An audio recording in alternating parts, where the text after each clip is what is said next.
Assalamualaikum warahmatullahi wabarakatuh. Pada presentasi kali ini, kami akan membawakan topik bahasan yang berjudul Sunnah dalam Agama Islam. Pertama-tama, perkenalkan kami dari kelompok 4 yang beranggotakan pertama rekan saya, Miko Alamoris, dan yang kedua saya sendiri, Wahyu Murti Cahyo Putro. Kami membagi topik bahasan sunnah dalam agama Islam menjadi 5 subbahasan, yaitu pengertian sunnah atau hadis, as-sunnah menurut Al-Quran, landasan sunnah sebagai sumber syariah, pembagian sunnah, dan fungsi sunnah. Pendahuluan. Sumber hukum Islam adalah wahyu Allah Subhanahu wa Ta'ala yang dituangkan di dalam Al-Quran dan Sunnah Rasul. Jika kita telah ayat-ayat Al-Quran yang berhubungan dengan hukum, ternyata ayat-ayat yang menunjukkan hukum-hukum yang agak terperinci hanyalah mengenai hukum ibadat dan hukum keluarga. Adapun hukum-hukum dalam arti luas, seperti masalah kebendaan, ekonomi, perjanjian, kenegaraan, tata negara, dan hubungan internasional, pada umumnya hanya merupakan pedoman-pedoman dan garis besar. Penegasan Al-Quran terhadap sunnah Rasul dalam beberapa ayat ditunjukkan agar sunnah Rasul dapat menjadi perantara dan penjelas untuk dapat memahami ayat-ayat yang global tersebut. Perhatian yang tercurah kepada Al-Quran yang turun secara berangsur-angsur dan berhenti secara sempurna bersamaan dengan wafatnya Nabi Muhammad SAW menyebabkan para sahabatnya tidak sempat mengkodifikasi tradisi tersebut, baik di masa sesudah Rasul maupun ketika Rasul masih hidup. Setelah hampir 1 abad dan melalui jasa Khalifah Umar bin Abdul Aziz, mulai itu tradisi berhasil dikodifikasi, dan sejak itulah banyak peneliti semisal Bukhari dan Muslim yang menghasilkan kitab-kitab hadis yang sangat mengagumkan. Pengertian sunnah atau hadis.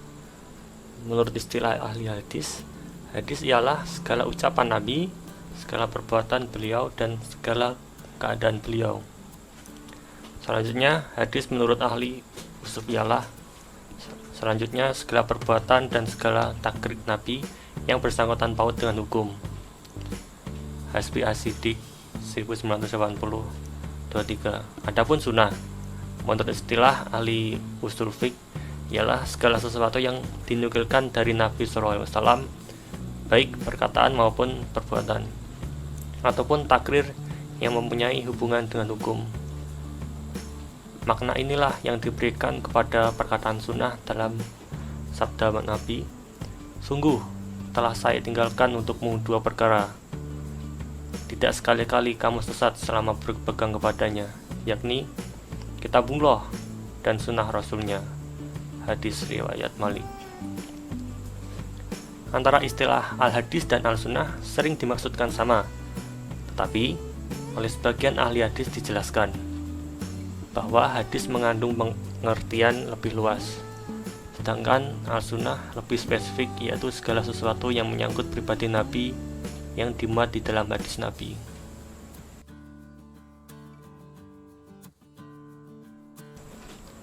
As-sunnah menurut Al-Quran.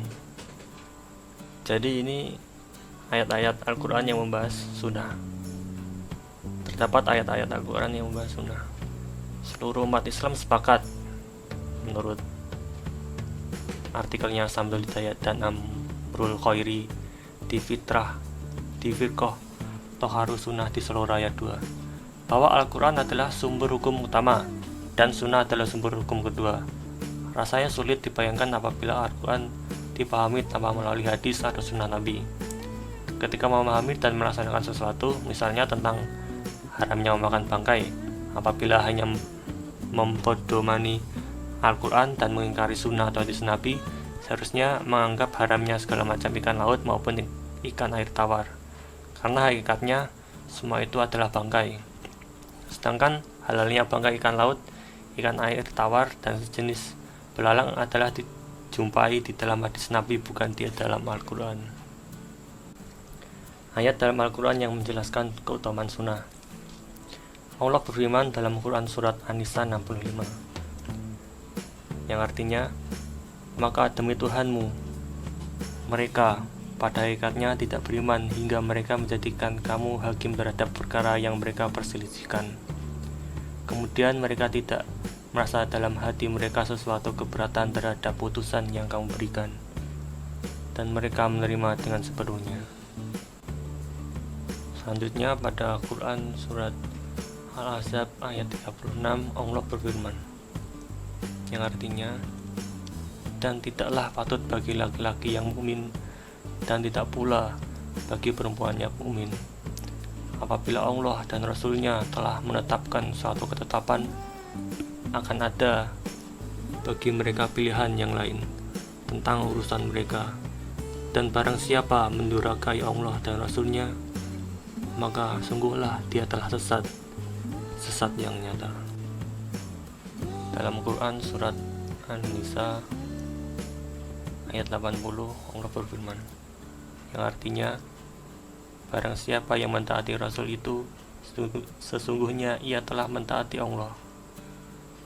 Dan barang siapa yang berpaling dari ketaatan itu, maka kami tidak mengutusmu untuk menjadi pemelihara bagi mereka.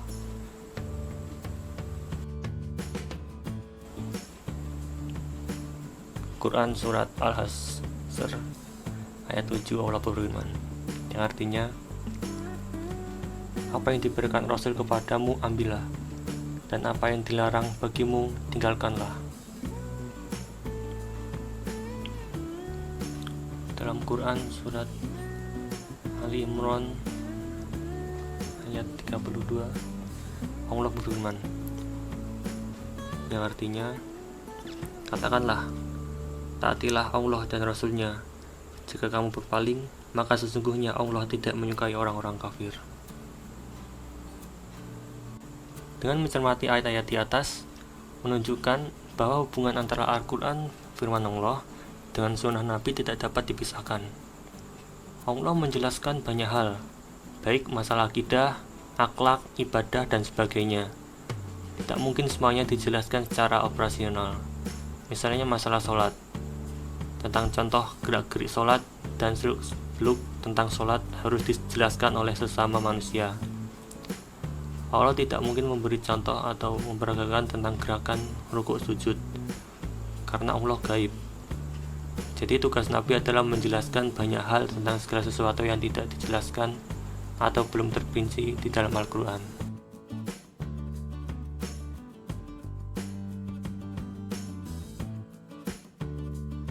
Landasan sunnah sebagai sumber syariah.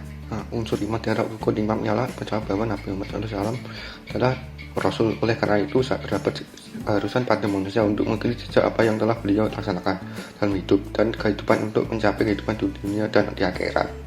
B. Dalam Al-Quran banyak ayat-ayat yang memerintahkan manusia untuk supaya mengikuti jejak Rasul sunnahnya. C. Sunnah Nabi pernah berkata di hadapan khalayak ramai di padang Arafah ketika beliau melaksanakan ibadahnya yang terakhir di Wada. Beliau bersabda, telah aku tinggalkan bagimu dua perkara yang dengan berpegang kepada keduanya kamu tidak akan sesat selamanya, yaitu kitabullah dan sunnah Rasulullah. Di riwayat Maklid. Di ijma' umat Islam telah bersepakat untuk mengamalkan sunnah bagaimana mereka menerima Al-Quran. Pembagian sunnah. Sunnah itu berbagi menjadi 3 bagian, yaitu sunnah qauliyah, perkataan, contohnya sebagai kelalaman amalan itu niat orang yang meniatkan, sirat Muslim Bukhari. B. Sunnah fi'liyah, contohnya cara mendirikan sholat, cara mendirikan amalan haji, dan adat puasa, dan memutuskan perkara berdasarkan saksi, dan memutuskan perkara berdasarkan saksi dan berdasarkan sumpah. Nabi bersabda, ambillah dariku cara mengerjakan haji. Hadis riwayat Muslim dari Jabir. D. Sunnah karakirah, benarkan atau tidak mengganti sesuatu yang berat oleh seorang sahabat atau diberitakan pada beliau, lalu tidak menyangga dan tidak menyalahkan serta menunjukkan pada beliau ridhonya. Dalam hal ini contohnya salah Nabi mendengarkan isyarat para sahabat mengenai urusan mereka persembahyan asar di Bani Quraidah. Nabi bersabda, jangan seseorang kamu telah melakukan sholat melainkan di Bani Quraidah. Hadis riwayat Bukhari Al-Fat. Fungsi sunnah. Satu fungsi sunnah sebagai menguat takkid hukum dalam Al-Quran. Dalam fungsinya ini menurut hemat penulis sunnah melakukan takkid penguat atas hukum-hukum yang terkandung dalam Al-Quran dengan menggunakan beberapa cara. Di antaranya sebagai berikut: menegaskan kedudukan hukumnya, seperti dengan sebutan wajib, fardu, dan ungkapan yang sejenisnya untuk perbuatan-perbuatan yang digunakan dan haram untuk kategori perbuatan yang dilarang. B. Memperlihatkan segi-segi bahasa yang timbul sebagai efek dari suatu perbuatan yang terlarang dan menggunakan sanksi hukuman yang berat bagi pelaku perbuatan larang dan menunjukkan kewajiban. C. Menggunakan amaliyah secara derivat atas suatu kewajiban dan menampakkan suatu kebencian yang sangat terhadap suatu yang dilarang. Dia menggunakan posisi kewajiban dan larangan dalam syariat Islam. Bagi contoh sunnah yang termasuk semakin di antara hadis yang menyatakan kewajiban sholat dan puasa. 2. Fungsi sunnah sebagai penjelas dan menjabar apa yang dibahas oleh Al-Quran. Dalam fungsinya yang kedua ini, segi-segi penjelas sunnah Al-Quran antara lain mengikut matang mana yang bersifat lepas yang terkandung dalam ayat-ayat Al-Quran, seperti pergelangan tangan yang ditunjuk oleh sunnah sebagai penjelasan terhadap yadun yang terhadap sunnah Al-Maidah ayat 38. B. Khususnya ketetapan yang diberikan secara umum dalam nas Al-Quran, seperti bayan Al-Ghuror sebagai pengusulan atas dihalalkan jual beli yang disebut dalam Quran surat Al-Baqarah ayat 275.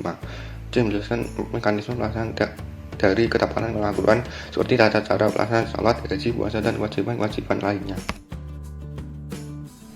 Catatan: perlu dikemukakan di sini bahwa dalam berpegangan pada hadis untuk menentukan suatu hukum terhadap suatu masalah, perlu dilihat bahwa kedudukan hadis sebagai sumber ajaran Islam tidak sekuat Al-Quran, mengatakan bahwa hukum dalam Al-Quran adalah qad, sedangkan hadis adalah dalil, kecuali hadis itu mutakwil.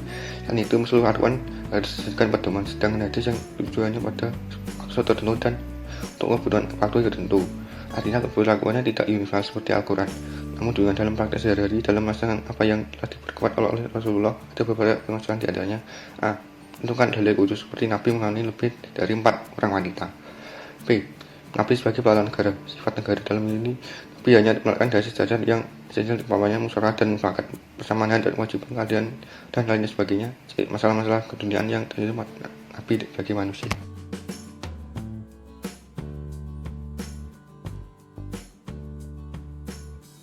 Sekian presentasi dari kami, tidak tersalah kami mohon maaf. Sekian, terima kasih. Wassalamualaikum warahmatullahi wabarakatuh.